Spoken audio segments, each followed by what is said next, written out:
How's everybody doing? You're watching KTS News, and today I'm going to again do my best to bring you an unbiased look at some current events and news stories. Specifically today we're going to be talking about the issue with CNN and Jim Acosta suing the President of the United States of America, as well as several other high-up Trump administration figures.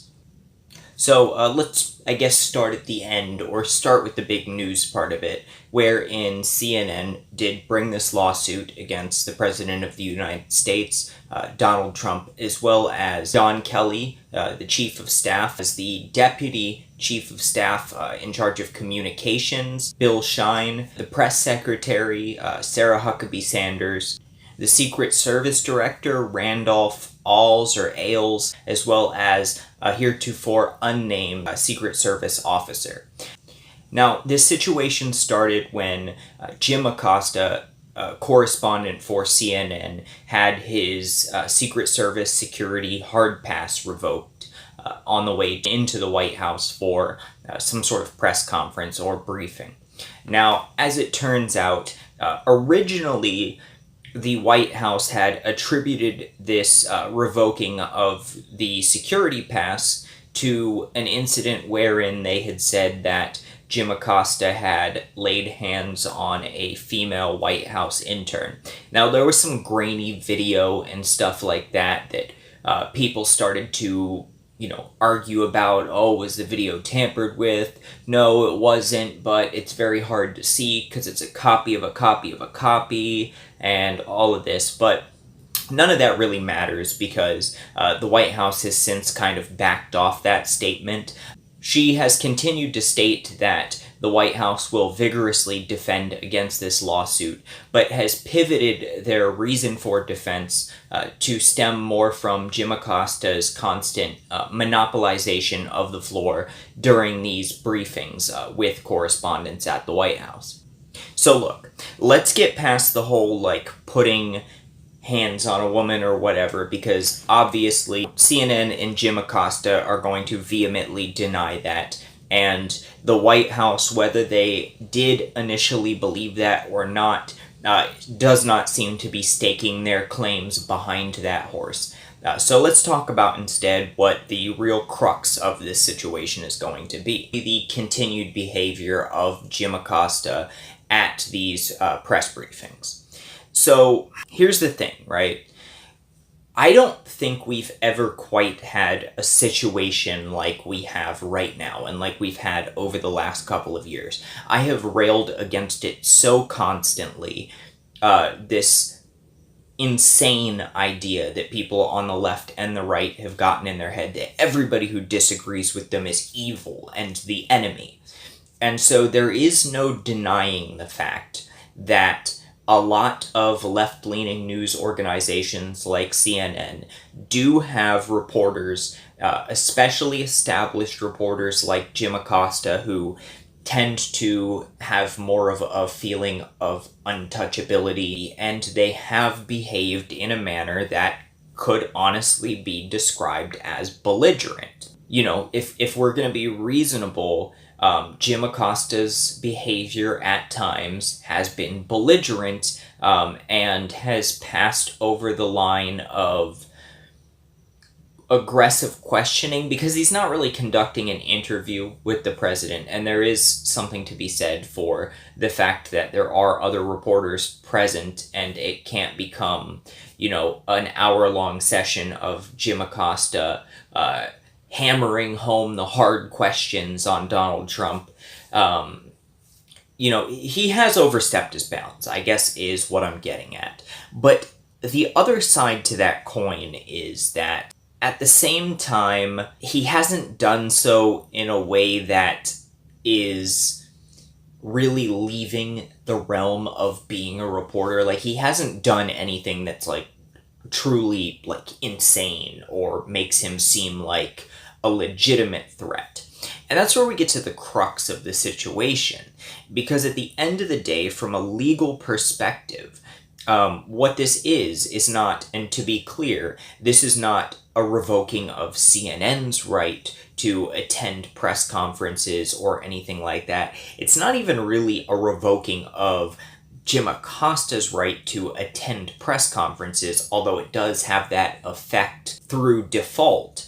But what they did was revoke his White House security credentials, essentially.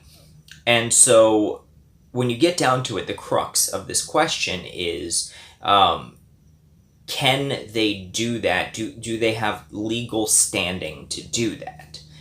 Ultimately, I think this is a sticky question because I think you have two answers here.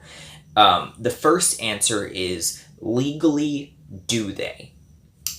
And the answer is actually yes. I think legally the White House does technically have the right, and even Donald Trump, just as the president, does technically have the right to say that I feel that Jim Acosta is hostile. I feel that he has displayed hostile behavior. I feel that his outbursts have disrupted the good order of these press conferences. I do not feel that he should have the right to have a security badge, and that CNN should then have to go find another reporter to send in his place. But here's the thing.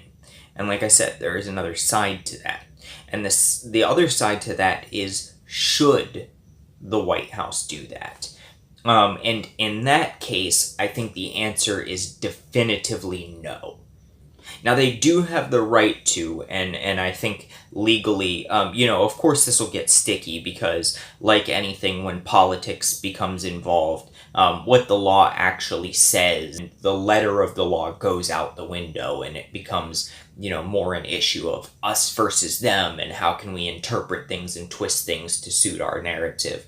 But while I do think that legally the White House should be able to revoke anybody's security clearance, if they feel that they're hostile and if they feel that they're disruptive, I think that it sets a very bad precedent, because it's clear that the root of Jim Acosta's hostility is not that he intends to do harm or facilitate harm. The root of Jim Acosta's hostility is in that he is clearly playing the role of a hostile opposition reporter, which is a thing that you can do, and which is a thing that if you study journalism and communications, you will read about and you will learn about, and which is a thing that has its merits and its uses. Now, on the White House's side of things, this sets a bad precedent because, first off, and there's something that I heard a couple of people mention, you do have the Reed Rule syndrome that you need to consider here. And the Reed Rule syndrome is what I named this thing that happens a lot in politics, where we have control of something. Our side has control of something. So let's make it so the people who don't have control of it have no power. And a good example of this is the Reed Rule. For those of you who don't know, the Reed Rule, or the nuclear option, named after Democratic Senator Harry Reid, was essentially a rule created by the Democratic Party when they controlled both the White House to make federal appointments, as well as a majority of the Senate to confirm those appointments. But they wanted to be able to control what used to take 60 votes to table a debate, and make it so that they could do so with only a simple majority, so that they could essentially force this judicial nominee through. Well, unfortunately, they didn't consider the fact that they wouldn't always control the White House, and they wouldn't always control the Senate. And as a result of that, about 8 years later, the Reed Rule turned around and bit them in the ass for the first time. And this was in the appointment of Neil Gorsuch to the Supreme Court when the Republicans controlled the White House and a simple majority in the Senate and turned the Reed rule around on them. Now it's been used twice to appoint two Supreme Court justices, as well as, I believe, several other presidential appointees. That is something to consider here, not the Reed rule, but that same phenomena where, okay, Donald Trump can do this now, but when there is next a liberal president in office, it sets the precedent that he has every right to do the same thing to conservative journalists who come in there and try and, play hardball with him. Now, understand here, I'm not justifying the actions of Jim Acosta. There is no doubt in my mind, going back and looking at, the things that people have posted up online from this particular situation and past ones as this has come out, that Jim Acosta has several times overstepped his bounds and stepped out of line during the Trump administration, and he has behaved poorly. And he has behaved unprofessionally, but not to a degree where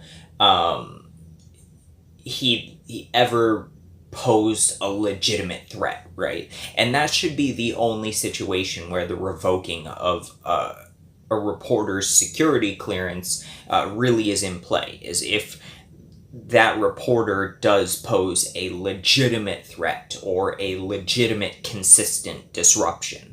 I don't think that authority should be used in a situation where a reporter is just being a disruptive jerk, and that's the line, and I don't think we want to cross that line. I don't think we want to set a precedent that we're okay with crossing that line, because that becomes a subjective line, right? You do have a slippery slope, a legitimate slippery slope, because then you're talking about something that is entirely decided on one person's subjective opinion, and that being the subjective opinion of the president. And even if you personally don't view Donald Trump as having made this decision to avoid, tough questions, you do have to acknowledge the fact that if it's okay for him to make this decision now, then another president in the future, or maybe Donald Trump himself, may legitimately use that precedent to throw out reporters to avoid answering tough questions. So while, again, I do see a legal justification for it, and we shouldn't hamper the White House's ability to pull security credentials from anybody that they view as a legitimate threat, or even, a disruptive entity. I don't think that we want to set the precedent. I don't think it's a good idea to set the precedent that we're going to start throwing out reporters for being disruptive and annoying. I just don't. And you do have to consider there that there's a line for Jim Acosta too, because while, yes, he did step out of line, and yes, he has stepped out of line a few times, there is a balancing act there, because there is something that his employer, CNN, and their audience wants from him. And being a liberal news organization, they want him to go in there and pester the president and, ask aggressive questions. And he has to do his job as well. I think that CNN should have waited filing this suit. I think that they should have brought the issue of filing a suit up publicly, and I think that the smart decision at that point would have been for the White House to reinstate Jim Acosta's credentials and simply issue a warning that if you get disruptive again, if you step out of line again, if you continue to try and force a question when you have been told that's enough again, your credentials will be legitimately withdrawn for good. And I do understand the situation's been made a little bit trickier now that CNN has filed this lawsuit. It does make it harder for the White House to back down, right? It does make it harder for them to do that. It does make it a sticky situation. But as divided as this country is, the people who I'm going to put my faith in going forward are the people who can be the bigger person and can back down. Because honestly, that's how this starts. When one side starts to step back and go, you know what? We've all been behaving like children. I'm done. I'm not going to do it anymore. You can continue to behave like a child. I'm going to be the bigger man or woman. And I am going to start behaving like an adult and ignoring your inane, childish behavior. And that's really what I would like to see the White House do here. I would like to see the White House step back from the situation and go, you know what? Here's your security badge. You're a child. You act like a jackass in press briefings, but we're not going to sink to your level and play the us versus them game anymore. And I don't foresee that being the outcome of this, but I would have a lot more faith in and respect for the Trump administration if they did take that route. So anyway, guys, that's my take on it. Don't forget to like and subscribe, please. Our view count has really tanked since the election. That's, I guess, an unfortunate downside of having a channel focused on politics, but what can you do? Everything's down. Likes, subscriptions, views. So help us out a little bit, and we'll see you in the next video. Peace.